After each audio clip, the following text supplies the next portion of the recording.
Enfim, é o 7º festival, não é o mais antigo, mas é um dos mais antigos do país. Sabemos que agora está a tornar-se um bocadinho, não direi moda, mas há outros locais, outras cidades a fazer, mas de facto Tomar tem esta antiguidade e, portanto, esta prerrogativa de dizer que tem neste evento já uma história, já uma tradição, que eu, enquanto professor e vereador de Educação, também não posso deixar de sublinhar que é um evento que nasceu em ambiente escolar, nasceu num projeto educativo, que entretanto, no meio de outras iniciativas, naturalmente, este cresceu, ganhou asas e atualmente é, enfim, responsabilidade do município, mas de facto tem essa grande mais-valia de ter sido, de facto, com docentes e alunos que esta iniciativa e, portanto, com tudo aquilo que também de pedagógico tem por trás, portanto, que esta iniciativa nasceu. E, portanto, temos ainda mais essa mais-valia, este ano com um tema também muito especial e muito caro à nossa cultura e ao nosso país, mas depois isso eu deixarei para o Nuno, para o nosso escritor residente, Nuno Garcia Lopes, para também fazer depois o acompanhamento ao longo das estátuas e um pouco também a explicação daquilo que aqui podemos ver. Portanto, acima de tudo, espero que sejam mais alguns momentos bem passados e que, enfim, juntos desfrutemos não só da qualidade natural deste espaço, mas também possamos aprender um pouco mais sobre a nossa história, sobre a nossa cultura e, neste caso, sobre a grande escritora e poetisa que foi Sofia de Melbreiner. Obrigado a todos pela presença e vamos estando por aí. Bom, então, boa tarde a todos, obrigado pela vossa presença. No fundo, aquilo que eu vou fazer é apenas um périplozinho convosco, no sentido de ajudar a enquadrar um bocadinho esta parte de hoje do festival na obra de Sofia de Melbreiner. Aquilo que foi feito foi uma escolha entre toda a obra da Sofia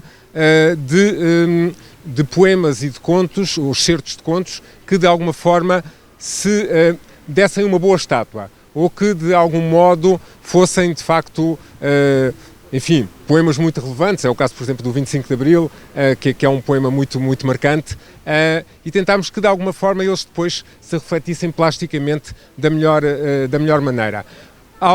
Haverá aqui alguns espaços em 6 estátuas, 3 no Mochão e 3 do lado de lá da várzea pequena, em que vamos ter a leitura dos poemas ou de um pequeno excerto dos contos em causa. Será o caso já a seguir com a estátua número 2.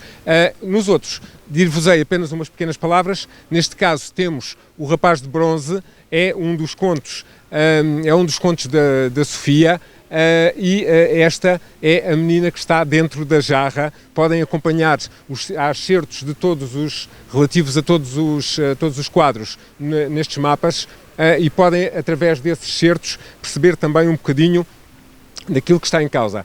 Neste caso concreto, foi um daqueles que nos pareceu que a ideia de colocar, de facto, a menina dentro da jarra, no meio do jardim, que é uma imagem também muito poética, que resultaria, como vemos, de facto, resultou muito bem aqui assim. Obrigado a todos e vamos passar agora à número 2.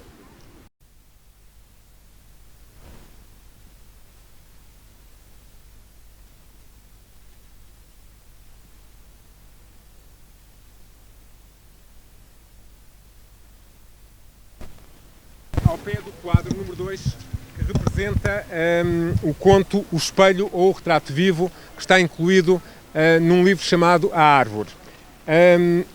Eu vou ler-vos alguns trechos que ajudam precisamente a situar, a perceberem o enquadramento desta estátua.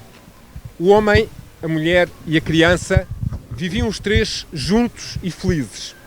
À medida que a filha ia crescendo, ia-se tornando cada vez mais parecida com a mãe. Mas quando ela tinha já 15 anos, a mãe adoeceu. Então, a mãe compreendeu que ia morrer e lembrou-se do espelho. Ela temia que depois da sua morte, a filha o encontrasse e que, como a ela própria lhe acontecera tantos anos antes, se orgulhasse, descobrindo a sua beleza. Chamou a filha, ensinou-lhe o lugar onde guardava a caixa com o espelho e pediu-lhe que lhe a trouxesse. E disse: vou morrer, mas depois da minha morte hás de voltar a ver-me sempre que quiseres. deixo-te esta caixa. Dentro dela está o meu retrato vivo. Chama-se um espelho. Agora guarda a caixa aqui, mas depois da minha morte leva para o teu quarto. E quando quiseres ver-me, abre a caixa e tira para fora o espelho. Eu te aparecerei nele e te sorrirei quando tu me sorrires. A mãe morreu passado pouco tempo e a casa ficou muito silenciosa e vazia. Então a rapariga, como prometera, foi buscar a caixa de charão e levou-a para o seu quarto. Ajoelhou-se na esteira do quarto, abriu a caixa, tirou para fora o espelho e olhou. E como lhe fora prometido, o rosto da mãe surgiu em sua frente. Mas não era a mãe pálida e cansada dos últimos tempos. Era a jovem e linda mãe da sua infância, com a pele transparente e a boca de coral e os cabelos negros e lustrosos. Ela sorriu, a mãe sorriu-lhe e assim estiveram as duas longo tempo. E daí em diante, todas as noites, à hora do silêncio e do recolhimento, a rapariga abria a caixa e, ajoelhada na esteira, contemplava o rosto doce e maravilhoso. Sobre o Menino do Mar não é preciso falar muito, porque é um daqueles textos que todos nós, de alguma forma, já lemos na escola ou sobre o qual ouvimos falar. É um dos contos de Sofia em que, da melhor forma, ela consegue transpor a sua escrita poética na escrita para crianças. E, portanto, temos aqui, de facto, uma boa demonstração desse que é um dos seus contos mais icónicos e que tem já inúmeras edições publicadas ao longo das décadas. Estamos agora aqui ao pé do retrato de Mónica. O retrato de Mónica é um dos contos mais importantes, porque daqueles que têm uma mensagem mais profunda na obra de Sofia. Faz parte dos contos exemplares, é um conto exemplar e é um conto de uma extrema ironia que nos fala de uma senhora muito bem da época da ditadura e de algo que ela fazia. A Mariana vai-nos ler um excerto desse conto para tentarmos também perceber um bocadinho aquilo que ele nos diz. O marido de Mónica é um pobre diabo que Mónica transformou num homem importantíssimo. Deste marido maçador, Mónica tem tirado o máximo rendimento. Ela ajuda-o, aconselha-o, governa-o. Quando ele é nomeado administrador de mais alguma coisa, é Mónica que é nomeada. É por isso que Mónica, tendo renunciado à santidade, se dedica com grande dinamismo a obras de caridade. Ela faz casacos de tricô para as crianças que os seus amigos condenam à fome. Às vezes, quando os casacos estão prontos, as crianças já morreram de fome, mas a vida continua e o sucesso de Mónica também. Ela todos os anos parece mais nova. A miséria, a humilhação, a ruína não roçam sequer a fímbria dos seus vestidos. Entre ela e os humilhados e ofendidos não há nada de comum. E por isso, Mónica está nas melhores relações com o príncipe deste mundo. E é este o retrato de Mónica, que já todos perceberam qual é. Vamos agora até aos ciganos, que estão ali. Esta obra, Os Ciganos, é uma obra póstuma que foi concluída pelo neto de Sofia de Melbrenner. O texto, havia uma parte do texto que já estava escrito e havia uma parte que o neto depois concluiu. Portanto, a obra que hoje podemos ler, Os Ciganos, tem esta participação da avó e do neto. No texto, se virem o livro, é perfeitamente possível identificar o que era a escrita original da Sofia, que está num determinado tipo de letra, e a escrita do neto, que está num outro tipo de letra. E, portanto, o excerto que nós fomos buscar e que está nos vossos mapas alusivo a esta obra é precisamente uma parte do excerto que foi escrita pela Sofia de Melbrenner. Os ciganos, como vem aqui, muito na sua perspectiva dos saltimbancos, muito associados também, de alguma forma, à ideia do circo. E, seguidamente, vamos para os painéis do Infante, o número 6 a seguir.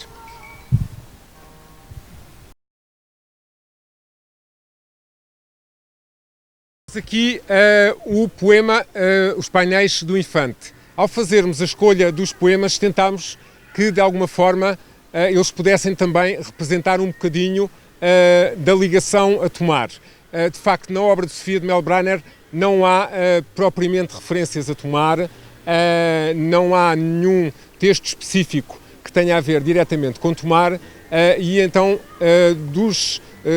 este foi um daqueles que de alguma forma mais tinha a ver com a cidade, porque representa o infante Dom Henrique, que naturalmente é uma das figuras mais gradas da nossa história.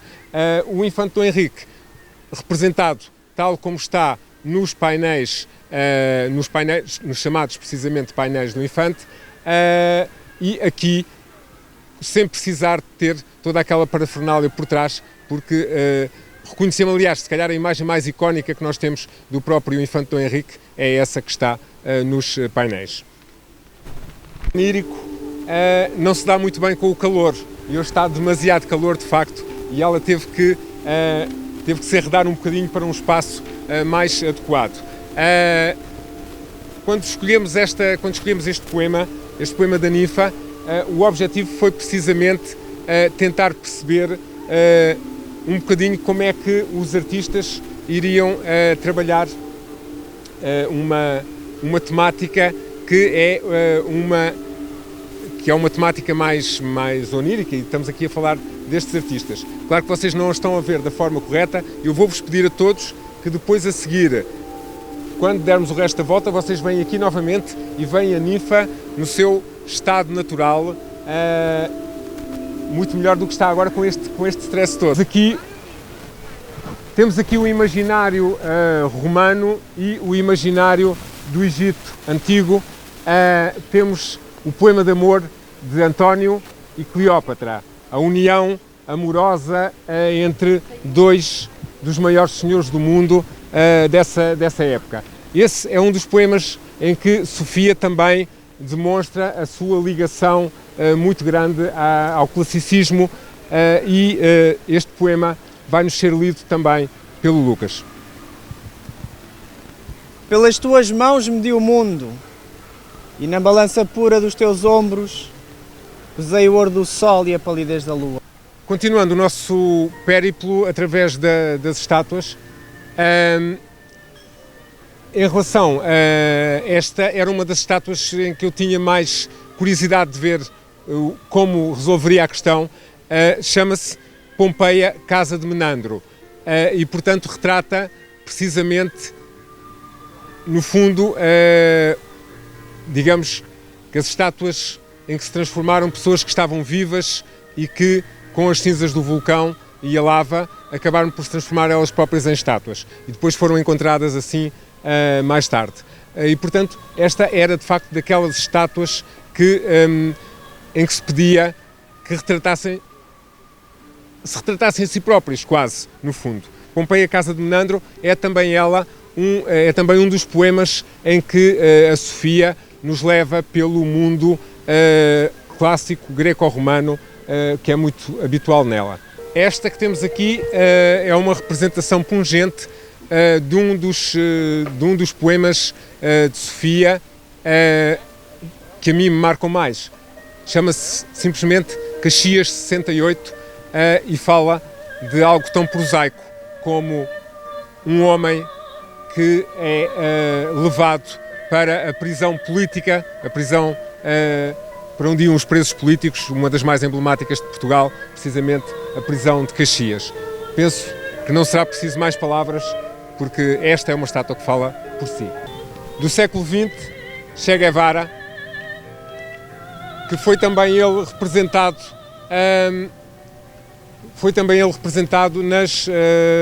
nas palavras da Sofia de Melbrenner. Um homem só, na areia lisa e inerte, tão esquecido de si que tudo o envolve em halos de silêncio e nevoeiro.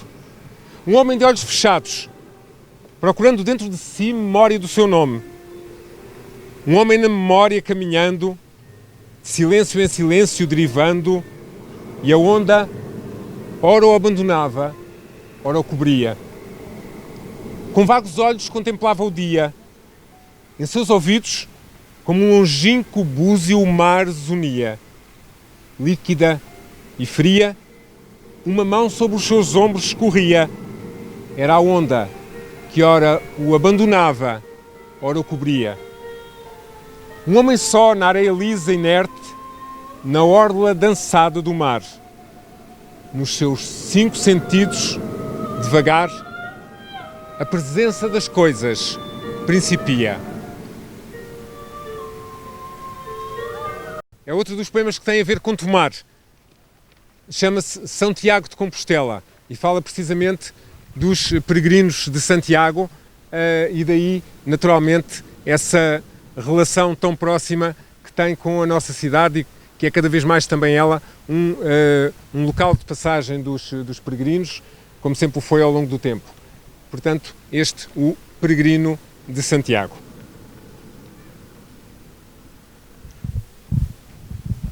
Seguiremos agora em direção ao 25 de Abril, à estátua, é o 25 de Abril. O poema é um dos poemas mais icónicos da Sofia de Melbrenner, um dos que melhor retrata precisamente a importância daquela madrugada na vida de todos nós e que se calhar sem ela não estaríamos hoje aqui a fazer com esta vontade o que estamos a fazer. É precisamente este poema que a Mariana nos vai ler. Esta é a madrugada que eu esperava, o dia inicial inteiro e limpo, onde emergimos da noite e do silêncio e livres habitamos a substância do tempo.